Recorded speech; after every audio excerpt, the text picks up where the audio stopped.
Good evening. I'd like to call to order the Town of Ayer Select Board meeting for Tuesday, October 19th, 2021. Due to the ongoing COVID-19 pandemic, in accordance with Chapter 20 of the Act of 2021, suspending certain provisions of the open meeting law, public bodies otherwise governed by the open meeting law are temporarily relieved from the requirement that meetings be held in public places, open and physically accessible to the public, so long as measures are taken to ensure public access to the body's deliberations through adequate alternative means. This meeting will be live on Zoom and Channel 8. The public may participate remotely by joining Zoom, meeting ID number 897-9080-0793, or by calling 929-205-6099. For additional information about remote participation, please contact Carly Antonellis, the Assistant Town Manager, at atm@ayer.ma.us or 978-772-8220, extension 100, prior to the meeting. If we could start with the Pledge of Allegiance.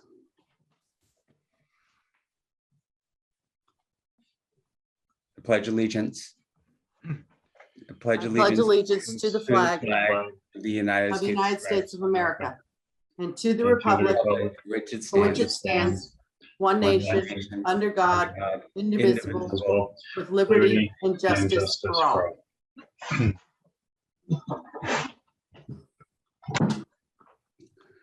Right. Was there any changes to this evening's agenda as it has been presented? I have none. I don't have any either. Okay, I'll entertain a motion to approve the agenda. I'll make a motion to approve the agenda as submitted. I will second. Okay, Board Member Livingston, how do you vote? Aye. Board Member Hood, how do you vote? Aye. And the chair votes aye. The agenda is approved. I do have one announcement this evening, and it's in regards to the town meeting next week. So the fall town meeting will take place on this coming Monday, October 25th, 2021 at 7 p.m. at the Ayer Shirley Regional High School located at 141 Washington Street. The following guidance has been issued by the town relating to COVID safety for the town meeting. Under state law, the town meeting must take place in person and cannot be conducted using remote participation. The town has implemented a plan of social distancing and sanitation. All attendees are required to practice the principles of social distancing while participating in town meeting. All attendees are respectfully requested to wear a mask/face covering. All attendees will be directed to their seats upon their arrival. Please no socializing or changing of seats. Couples, family units will be allowed to sit together. To ask a question or participate, you must first be recognized by the town moderator by standing, raising your hand from your seat. There will be a touchless microphone brought over to your location for you to ask your question. Masks must remain on. In the event that the auditorium reaches capacity, overflow seating will be provided in the cafeteria. The cafeteria is equipped with live real-time streaming. Attendees in the cafeteria will be able to participate and ask questions. Your patience and cooperation is greatly appreciated. For any questions prior to town meeting, please contact the Assistant Town Manager's office. And that brings us, our first item tonight is going to be the acceptance of a donation from the Lorna Briggs and Briggs family for the Downtown Ayer Heart of Hometown Festival. And for this, I'm going to turn it over to Alan. Hi, Alan. Good evening, Mr. Chairman. Thank you. And good evening to the Select Board and all. Well, we just want to bring before you all this evening one of the most, we think, meaningful and memorable things that happened as a result of our festival was a wonderful act of generosity by a well-known Ayer family. And this was unsolicited, of course. So I was contacted, a couple of weeks before we conducted the Heart of Hometown Festival by my colleague, Susan Copeland, our town clerk, and Susan had been contacted by Lorna Briggs. And Lorna made us aware as she was following what we were trying to do with this festival in our town. Apparently, she thought it of something of real worth and importance, and completely unsolicited. And these are the acts of, you just don't expect such things. She said, we, Lorna, and in memory of Beatrice and Clarence Briggs, the Briggs family, Lorna, donated $1,500 towards the success of our festival. And I've been doing this type of stuff a long time, and I can honestly say, this does not happen very often. And when we talk about the heart of Ayer, this is the very heart of the community. And we are joined tonight by Lisa Briggs. Lorna did have a scheduled conflict tonight. But Lisa, I don't know if you'd like to say a few words, on behalf of your family and its legacy and heritage here in the town. I just want to say, we love Ayer. My mother loved Ayer. My father loved Ayer. We're a big part of the community. It's our hometown. It's what you do. And, it's an honor to even this right here. It's because it just is. And my mother and father would be proud of what we did, and as are we. And it was a great festival, very successful. And yeah, so thank you for recognizing and honor us. And, because it is a donation, I know we have to take, official action, the select board, to accept, that donation. So it is, just a bit of required, but this is just very powerful. And often, these are the unexpected, the goods that come from doing the event. It's not just the event, it's all the other things that happen, through the event, that really binds us closer together as a community. And this is it. So here it is before the select board tonight, to whether to accept this, again, very generous and unsolicited donation to the festival. All right. So I have not been on the board when having to accept one of these. So maybe one of my colleagues can help me with the motion or what's required here. Been a long time. Yeah. I gotta say I've been on the something. board since we had one. Yeah, I gotta say something though. The name of the festival was the Heart of Hometown, and the Briggs family showed what the heart is. And thank you so much. What a sweet, wonderful gesture. And the festival was a lot of fun. It Yes, was a it lot of fun. And we got lucky too. It didn't rain. So thank you. I believe that it's just a simple motion, Robert. I believe so, yeah. I see a couple of nodding heads on cameras. Well, then I would like to make the motion that the board accept the gracious donation from the Lorna Briggs and Briggs family for the Downtown Ayer Heart of Hometown Festival. I will second the motion. All right. Board Member Livingston, how do you vote? Yes. Board Member Hood, how do you vote? Aye. And the chair votes aye. The donation is accepted. Thank you so much to the Briggs family. Thank you Thank again. you. Thank you. Very generous, thank you. You're welcome. Our pleasure. All right. Okay. And then that brings us to our next item this evening, which is there anybody on the line for public input?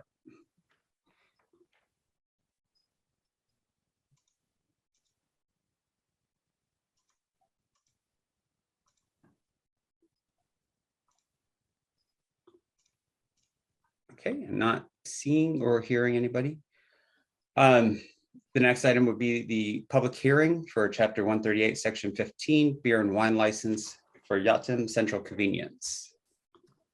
Mr. Chair, Yes. Town of Ayer, notice of public hearing, Ayer Select Board. The Ayer Select Board will conduct a remote public hearing on Tuesday, October 19th, 2021 at 6 p.m. regarding an application for a new General Law, Chapter 138, Section 15, package store beer and wine license for Yatum Central Convenience Ayer LLC, 30 Park Street, Ayer, Mass.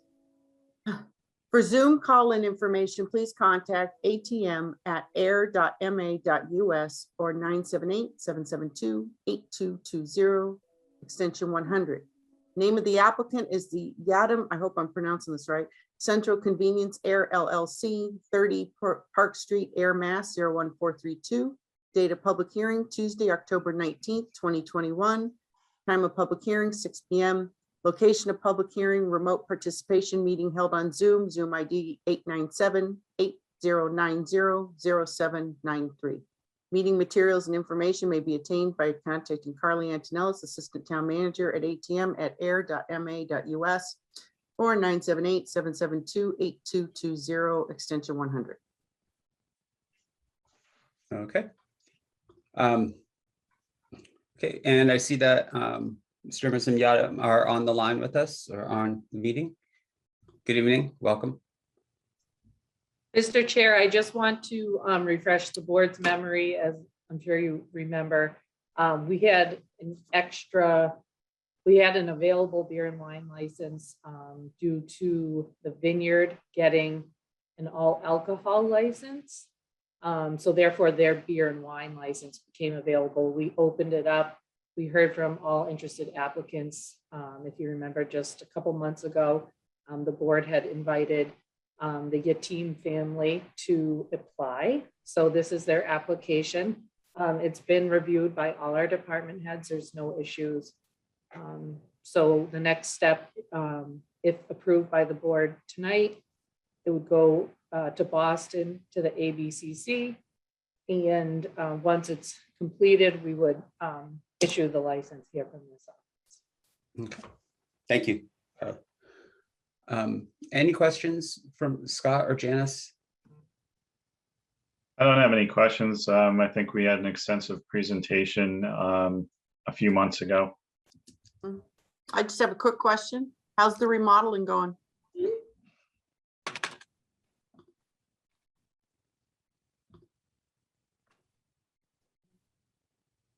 You're on mute. Hello? There you go. It's going. It's slower than I expected, but the Mhm. painting has started.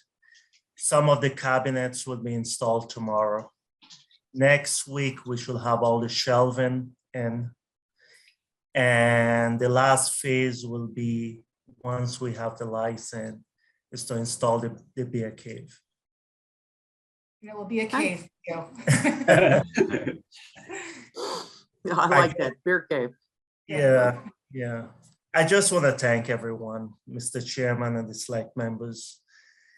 Honestly, Ayer has been great for the past couple of weeks I've been there. Customers are very inviting, appreciative, and we're starting to see changes there and hope to grow the business and be more involved with the town as time goes on. Just want to thank everyone. Nice. And we're fortunate enough to have hired people from Ayer. We have 3 employees from Ayer and 2 from Shirley. Nice. Luckily to have hired people, so that's going well. And the inventory is coming in, so if you've been there before, there's a lot more inventory in, and prices are going down. So Excellent. Glad to hear it. Thank you. All right. Okay, so if there's no other questions, I'll take a motion on it. Mr. Chair, Denise Peralt has her hand up on Yes, Zoom. thank you. Denise, did you have a question related to this public hearing or was it for public Hi. input? Hi. You know what happened? I got disconnected, and if you want me to wait until after you finish taking the vote, I'll be glad to. Okay, great. Yes, we'll do that. Okay. All right, so if there's no other comments on this public hearing, No? No, Okay. no other all questions. right, let's take entertain a motion. I'll make a motion to approve the beer and license application for Yatim Central Convenience as presented. Seconded? All right, Board Member Hood, how do you vote? Aye. Board Member Livingston, how do you vote? Aye. And the chair votes aye. And it's accepted.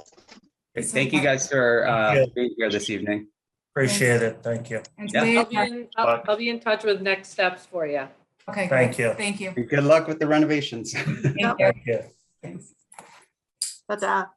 All right, so we'll go back to public input. Mr. Chair, Yep, sorry. I Oh, would like sorry. a motion to close the public hearing. Seconded. Board Member Hood, how do you vote? Aye. Board Member Livingston, how do you vote? Aye. And the chair votes aye. The public hearing is closed. Thank you, Scott. Thank you, Mr. Chair. And now we can go back to public input with Denise Pearl. Yes, hi. I apologize for getting my internet closed down or something, so apologize. Yeah, I wanted to talking about the event that we had in downtown Ayer. It was really a great event, and I was glad to be part of it. And all of the families at Devon's Crest were part of it as well. And this is something that we don't want to lose by being thrown out and kicked out of Devon's Crest. So I just want you to know that being part of a community makes a big difference in anybody's life and in families' lives. And this is very important to all the families at Devon's Crest to stay in Ayer and to continue being part of the community. So I just wanted to say thank you for having that event and just express how it feels to be part of the community rather than moving from one community to the other. So thank you. Thank you.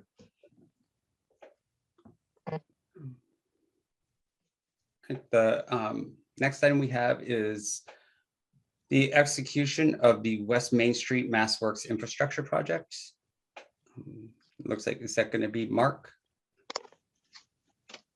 Yeah, if that's working. Can you hear me okay? Yes, yep. Hi, Mark. How All are right. Thank Yeah, you. Mark. I bet you thought you got rid of me, didn't you? you? So I think at your last meeting, you voted to award the West Main Street infrastructure project to Onyx Corporation. And so based on that, we prepared an agreement for the board to sign to execute the contract. We're in the process of getting the bonds and insurance certificates from Onyx. And then once everything is signed, we'll set up a pre-construction meeting with the contractor and come up with the schedule. I'm not sure what their plans are for this fall, if they're going to get started. But this is an important project, came in under budget, where it's primarily funded with a MassWorks grant. There is some other cost sharing from different departments, from the water department, the stormwater, and the road paving project. But and also Mass Development is providing a significant amount of their share of the funding too. So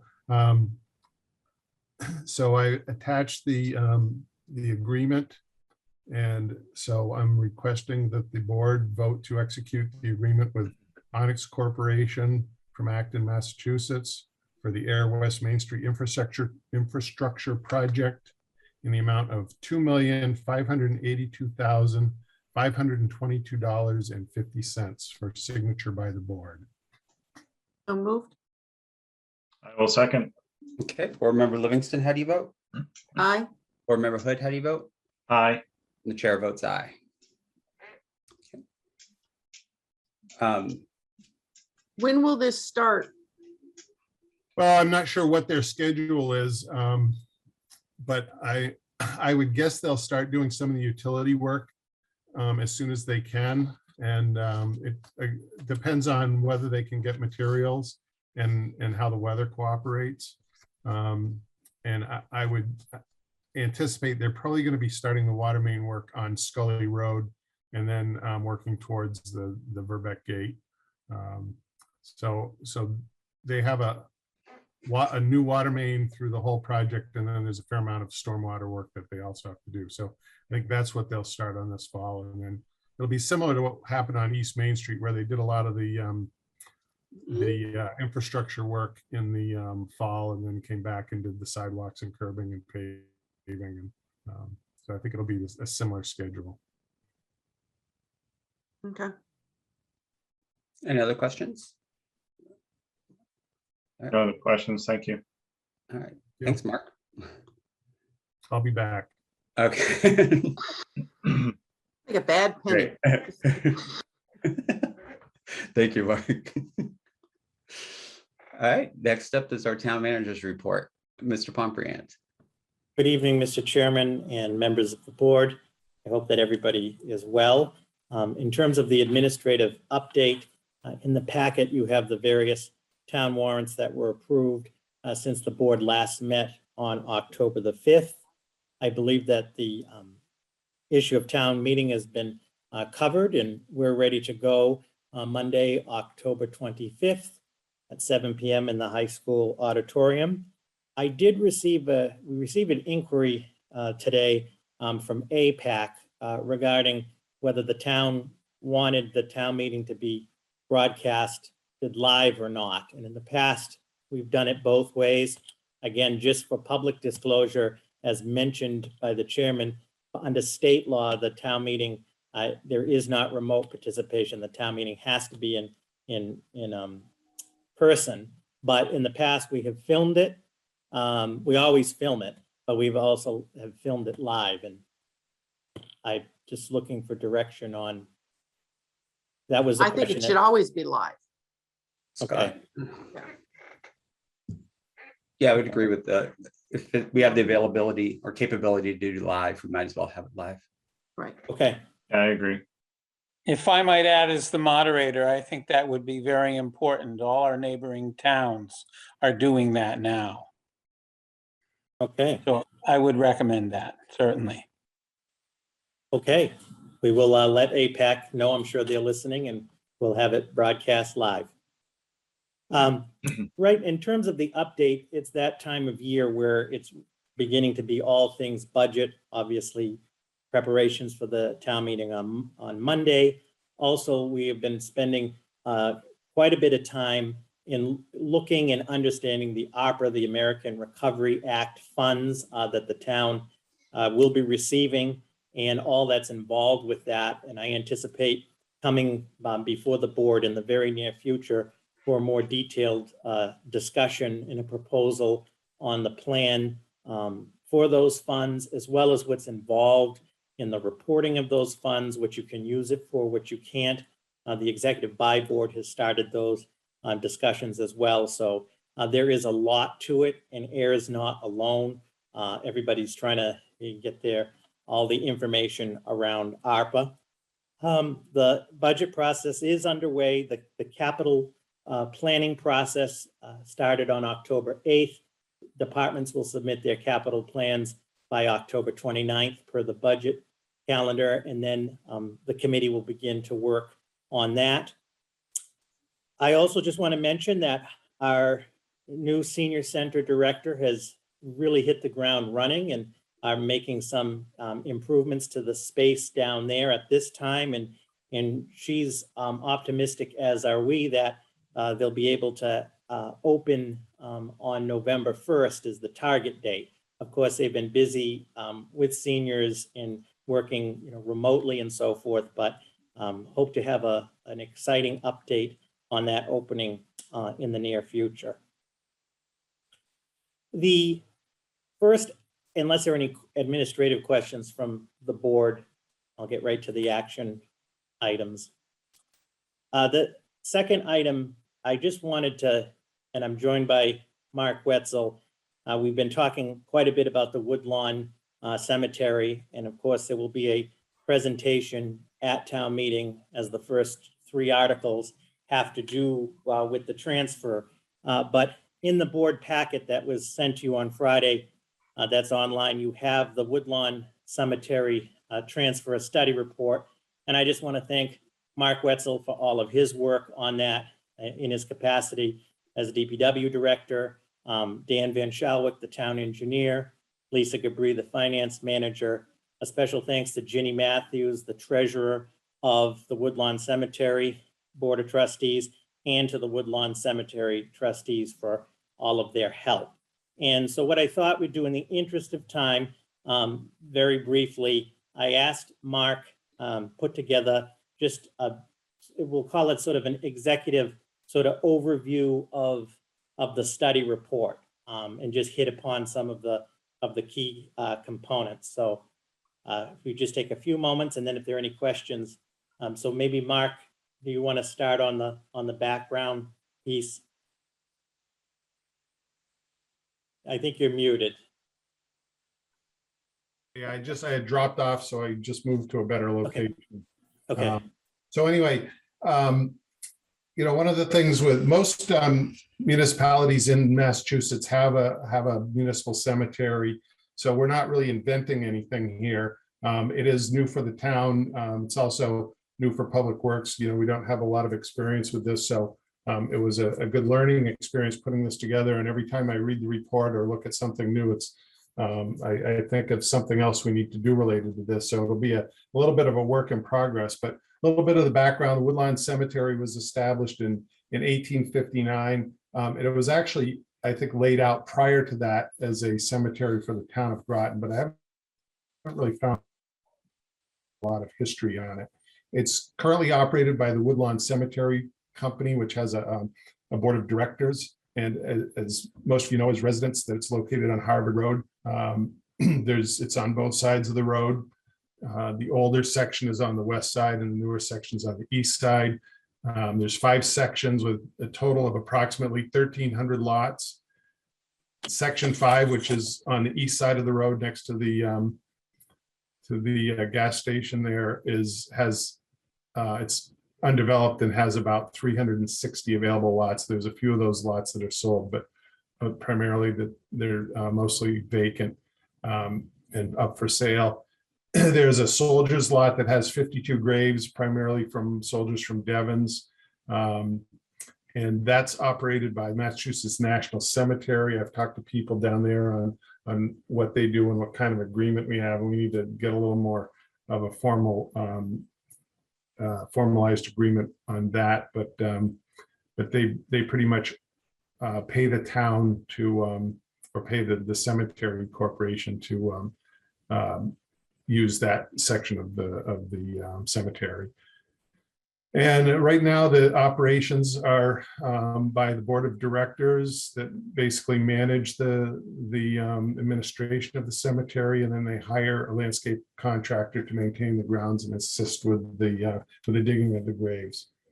Next slide, please. Here's an overview of the cemetery. As I mentioned, on the left side, which is the west side of the road, is sections 1, 2, and 3. And the soldier's lot, right where the arrow was, the soldier's lot is in that back section there.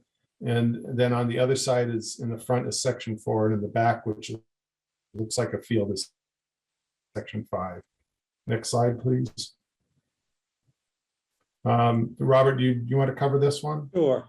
And then, as the board is aware, the town was originally approached back in 2018 by the Woodlawn trustees with their interest, as I mentioned and reported at the annual town meeting in my presentation, that their funding is beginning to dry up, and many of them have also served in the capacity for a very long time, and approached the town about the town taking over the cemetery to continue what is the correct thing to do, which is to honor and maintain those graves, as well as honor and maintain a cemetery for the future. And through those discussions starting in 2018, as on this slide, as the board is aware, at the annual town meeting this past April, town meeting unanimously voted to commence with the due diligence for the town to assume ownership and operations, and to report back to town, the fall town meeting, which we will do on Monday, with a brief presentation, as well as this study report. The working group has worked with the cemetery company, as mentioned. And then for Monday, there are 3 articles before the town meeting for consideration. The first article, Article 1, would authorize the transfer of the Woodlawn Cemetery property, real property, and funds to the town of Ayer. A key point, and this will be in the presentation, on the funds, Woodlawn Cemetery has approximately $80,000 in funds remaining. $60,000 of that approximately is for perpetual care. 20,000 is in their general account. If the transfer goes through, those funds would be transferred to the town of Ayer and specifically for cemetery purposes.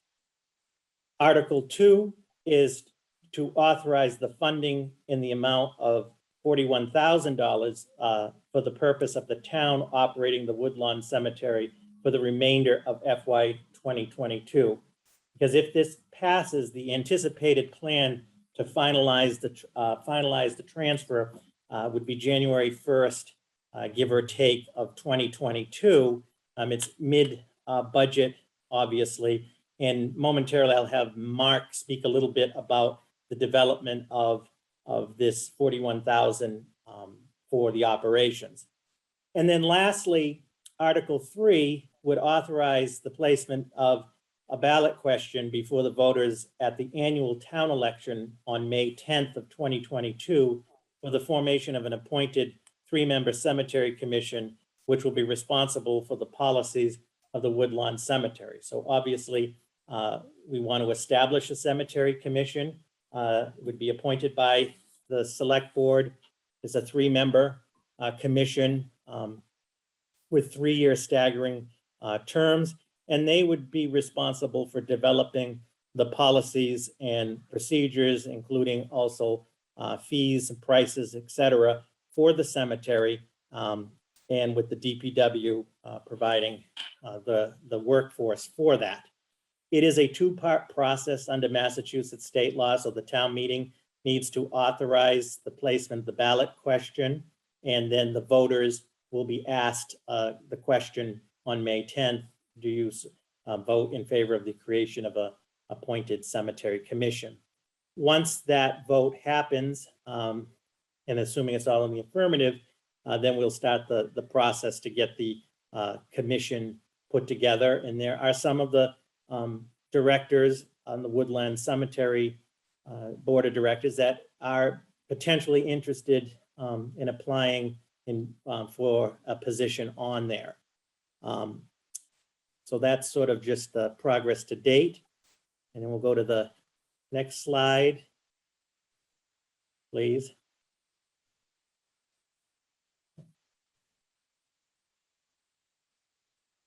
And then this is just this. So the study report is available on the town's website. It is also for folks that may not have or use the website. Hard copies are available at Town Hall at the Select Board's office. And we will also provide copies of the report at the town meeting when folks check in. So it is available on the town website. It is available from Town Hall during business hours. And we will also have it available at the town meeting on Monday. Next slide. And I'll ask Mark now to talk a little bit about, this has to do with the Article 2, the 41,000 and the budget for FY22. Mark? Right, so I looked at the company gave us several budgets for their past years showing what their expenses were, what the revenues were, and I put together, based on that, a list of tasks that we would have to perform, and then I allocated hours to that. And based on the DPW Highway Division doing most of the work, I came up with the cost for wages, contractual services, repairs and maintenance, cemetery supplies, for a total of $41,000. Currently, the company has a landscape contractor that does the work, and it's a fairly reasonable cost, but they don't pay the municipal wage rate like we would have to do. So what I propose to do is we budget this amount. We can do a lot of the work with our highway division, but I'll also be getting bids from contractors to do all or some of the work. But I'm pretty confident that this is a sufficient budget until we really figure out exactly what we're doing and how we're doing it. Next slide. I have a question. Sure. Yeah. Okay, I wasn't sure if I was on mute or not. You just made me think of something. So as far as, the keeping of the grounds, okay, you're saying that it would be our own people, which is fine. But is there some type of, I mean this sincerely, is there some type of training that the person would have to go through as far as taking care of a lawn at a cemetery?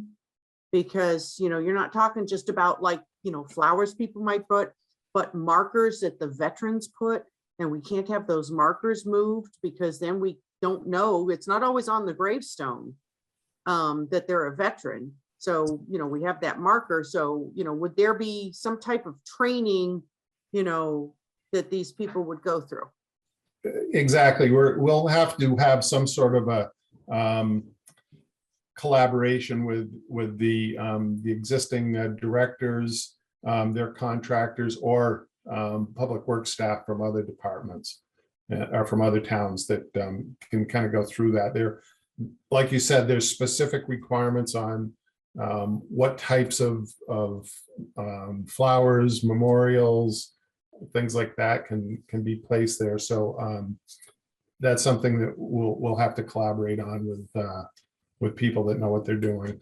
Okay. So I had looked over this and everything looked good, but now you can, as far as like the veterans markers. So usually what they are is they're kind of like a stake with Right. something on it to indicate what war they were in. Okay. Right. You're talking, that would be safe. That's in here in this draft, this study to say, yes, those would be safe, right? Yes. Okay. And I'm not sure exactly how those are placed now. I know in my town that the veterans group goes out and maintains those. Correct. So The American that's Legion something Air that we Post would, 139. yeah. So Takes that care would of be something we would respect them, as well as we've got the soldiers cemetery part that I talked to the National Cemetery about that. And I said, some of those gravestones are in fairly poor condition. And so they apparently go out every other year and evaluate which headstones need to be replaced. And so we'll coordinate with them on that type of work also. There's still going to be a pretty big learning curve once we actually get into the whole operations. Yes, like the flags stay until after Veterans Day. Right. Yeah. So, but the post would try to place them so that they wouldn't impact the mower. Right.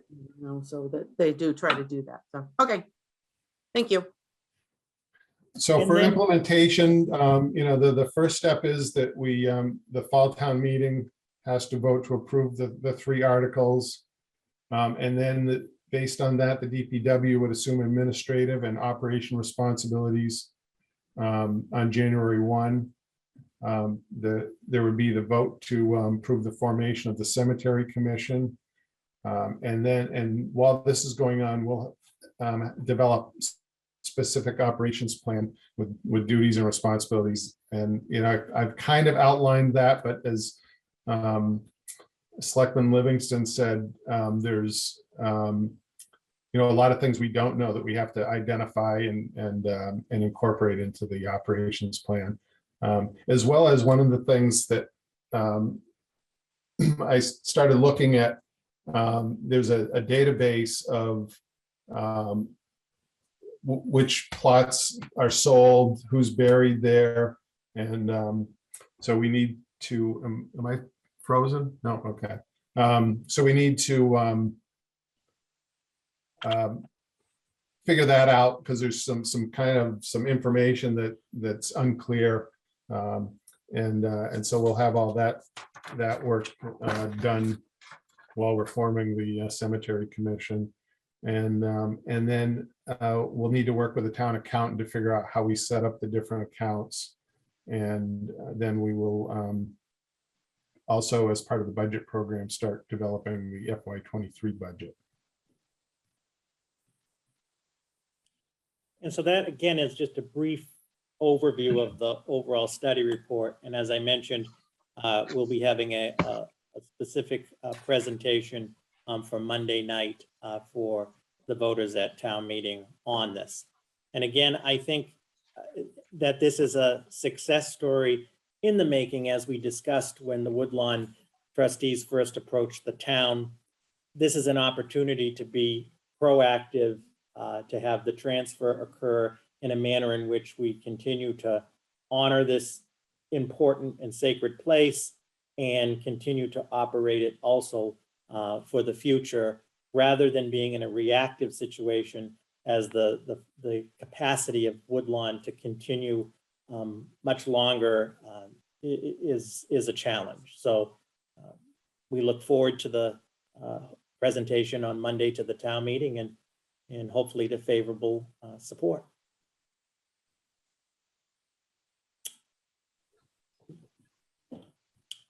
Mr. Chair. Yes.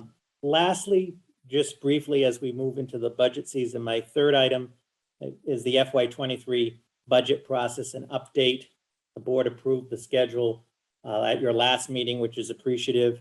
Everything is on schedule right now with the FY23 budget, starting with the capital process. And we'll continue to keep you updated. And as I mentioned, I'd like to start to have some discussions with the board about the development of the FY23 budget, as well as the opera fund discussion, as I mentioned. So we'll be talking lots about the budget moving forward. So with that, that concludes my report. If there are any other questions from the board, I thank you for your time and your attention. Great. Thank you, Robert. Any questions from Scott or Janice or Robert? No questions. Thank you. I have none. Okay. And I didn't see any new business or select board member questions for this evening. Okay. I did, so it says we were approval of meeting minutes, but they weren't in the packet. No, Carly sent them to us yesterday. Okay, so I just wanted to make sure it was the same ones then from yesterday. Okay. Yeah. Any changes or edits for those? No, pretty straightforward. None from me. I reviewed them this afternoon. Okay, same. So I'll entertain a motion for those. I'll make a motion that the meeting minutes from the October 5th, 2021 select board meeting be approved as presented, submitted. Second. Okay, board member Livingston, how do you vote? Aye. Board member Hood, how do you vote? Aye. And the chair votes aye, and the meeting minutes are approved. And with that, that brings us to the end of our agenda. I'll make a motion to adjourn. I will second that motion. Okay, board member Livingston, how do you vote? Aye. Board member Hood, how do you vote? Aye. And the chair votes aye, and we are adjourned. Thank you very much.